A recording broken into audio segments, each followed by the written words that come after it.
O que eu posso fazer para tentar melhorar isso? Daí você começa a ver o tamanho da situação e vai medindo, medindo, medindo, até chegar naquele tamanhico do pouco que você pode fazer. E o pouco que eu posso fazer é isso. Eu não sou um político, eu não sou um líder revolucionário, eu não sou um general 5 estrelas. Eu só tenho um poder, eu posso explicar e ensinar. É isso tudo que eu posso fazer. Mas eu vou fazer isso até o fim dos meus dias, na esperança de que, se houver uma camada de pessoas qualificada para discutir esses problemas com seriedade, talvez se possa fazer alguma coisa. Ou seja, eu estou apostando tudo numa possibilidade de que surja uma discussão séria. Você vê que a que distância nós estamos, vamos dizer, da solução dos problemas. A distância é enorme. Eu não estou pensando na solução dos problemas, estou pensando numa condição prévia sem a qual não se pode nem pensar em solução dos problemas. Mas é o que eu posso fazer. E eu tenho a obrigação estrita de dedicar minha vida a isto. E eu estou me dirigindo a pessoas na esperança de que elas tenham a sensibilidade para isto. Não adianta eu dizer para você, nós somos chamados para uma missão nobre, etc, etc. Não, isso aí faz parte do lamber a ego, tá entendendo? Missão nobre coisíssima nenhuma. Nós estamos chamados aqui numa emergência, você está entendendo? Horrível. Eu não tenho que enaltecer a nossa missão. Eu até acho que a palavra missão é muito... Eu não uso a palavra missão, mas eu uso a palavra obrigação, dever. Porque missão dá a impressão que você foi um escolhido. Deus foi lá e descobriu o profeta Jonas, se chamou você para uma coisa. E precisa de Deus para chamar você para uma coisa dessa, porque você está vendo na sua cara. Ou seja,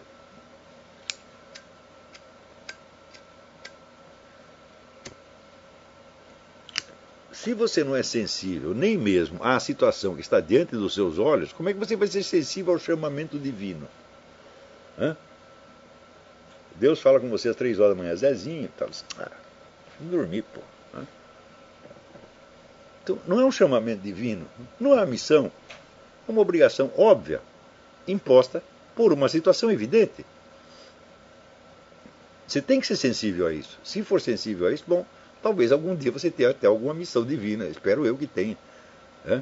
Eu não tenho nenhuma. Deus não me chamou para coisa nenhuma. Eu estou fazendo isso porque eu vi. E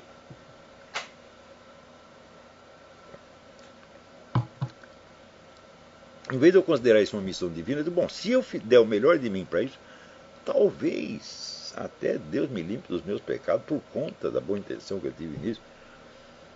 Você está entendendo? Se você foi chamado para uma missão divina, você já é um dos eleitos, valeu?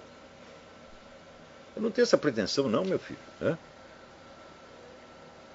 Então, eu não vou usar essa retórica de vocês foram chamados para uma grande missão, porque eu ia estar enganando vocês. Então, você imagina assim, sua mãe caiu da escada e está lá estrebuchando no chão, e você diz, fui chamado para uma missão divina, vou levar minha mãe para o hospital. Ora, porra, você é muito sem vergonha para pensar uma coisa dessa, Então, não é missão divina. É a pressão imediata das circunstâncias. Então, Ortega y Gasset dizia, a absorção das circunstâncias é o destino concreto do homem. Ou seja, você está vivendo dentro de uma circunstância concreta e ela diz para você o que você tem de fazer. Então, no caso brasileiro, olhe em torno, você veja a loucura generalizada, você veja a impossibilidade que os brasileiros estão de tratar de qualquer assunto de uma maneira razoável. Veja o número de ideias absolutamente loucas e psicóticas que estão. Quer dizer, a situação social já era ruim, daí vem meia dúzia de loucos militantes impor as coisas mais absurdas. Aqui também o pessoal tenta impor, só que é o seguinte, aqui você tem uma retaguarda cultural, moral e religiosa muito sólida. Então a coisa é pesada em confronto com a outra. Agora no Brasil não tem nada. No Brasil é arrombar uma porta aberta. Isso quer dizer que inovações revolucionárias, loucas, extravagantes, do dia para a noite, se incorporam na mente brasileira como se fossem mandamentos divinos milenares. Aqui, por exemplo, estão fazendo uma campanha em certas cidades, 2 ou 3, assim, que você tem que tratar os transgêneros como se fossem mulheres. Eu digo, bom, isso é obviamente impossível. Então, para eu tratar um transgênero como se fosse mulher, isso subentende que eu conheço a distinção anátomo-fisiológica entre homem e mulher e sei que não se aplica àquele caso. Para um sujeito poder ser um transgênero, é necessário que exista o sexo feminino biológico que ele possa imitar. Então, isso quer dizer que ser um transgênero é imitar uma coisa que fisicamente o nego não é. Então, isso quer dizer o seguinte, que dentro de um transgênero eu posso lhe dar um tratamento diferenciado de transgênero, mas não dar-lhe o tratamento de mulher. Isso é impossível.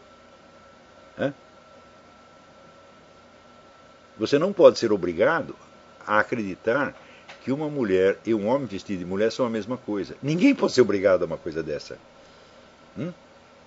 Agora, você pode ser obrigado a fingir.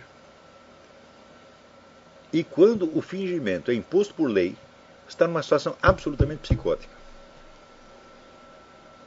Você é obrigado a dizer que você está vendo o que o chefe mandou ver e não o que os seus olhos veem. Você quer uma coisa mais grave do que essa?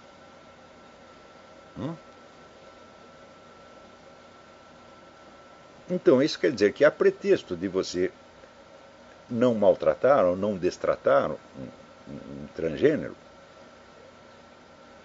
você é obrigado a furar os próprios olhos e ver o que eles mandaram você ver. Ou seja, estão fazendo com você uma ofensa muito maior do que você poderia fazer com ele. Então,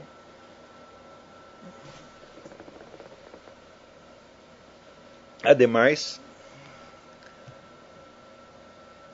a campanha não distingue entre o transgênero verossímil e o inverossímil. Porque tem transgêneros que realmente parecem mulher. Às vezes até mais femininos do que algumas mulheres que a gente conhece. Então não é difícil você chamá-la de senhora ou senhorita. Mas em outros casos é esteticamente impossível. Aquele sujeito, como é que chamava? Aquele que fazia... Sujeito horroroso que aparecia. Quem? Não. Aquele que parecia vestido de mulher aí, fazia... que entrou forçou para entrar no banheiro feminino. O tal do Laerte. O Laerte, eu sou obrigado a chamá-lo de senhor doutor. Porque ele não parece outra coisa. Ele não se parece com uma mulher feia. Ele se parece com um homem feio. Então, só porque ele é vestido de mulher, eu tenho que chamar de senhora ou senhorita. Falo, não, isso é uma violência psicológica tão grande e as pessoas estão aceitando isso. E não discutem sobre este aspecto. Discutem sobre o aspecto da moralidade sexual. Quando isso não tem nada a ver com moralidade sexual. Isso tem a ver com um estupro psicológico monstruoso. Então, o lado pior da questão desaparece e tudo é tratado na base, vamos dizer, do moralismo usual. Então, vamos dizer, este é um dos inumeráveis exemplos de absurdidades que estão sendo impostas e as pessoas ficam intelectualmente indefesas. Quando esperneiam com aquele moralismo baseado na repulsa e se tornam ainda mais vulneráveis por causa disto. Ou seja, não estão dominando intelectualmente a situação. Não estão entendendo. E se você não entende a situação, é melhor você não entrar na briga, meu filho. Como a maior parte das pessoas não entende, elas ficam quietinhas. Eu digo, bom, mas ficam quietinhas para sempre. Não é assim, olha, eu vou ficar quietinho até eu entender. A hora que eu entender, eu saio para a briga. Que é a coisa certa para fazer.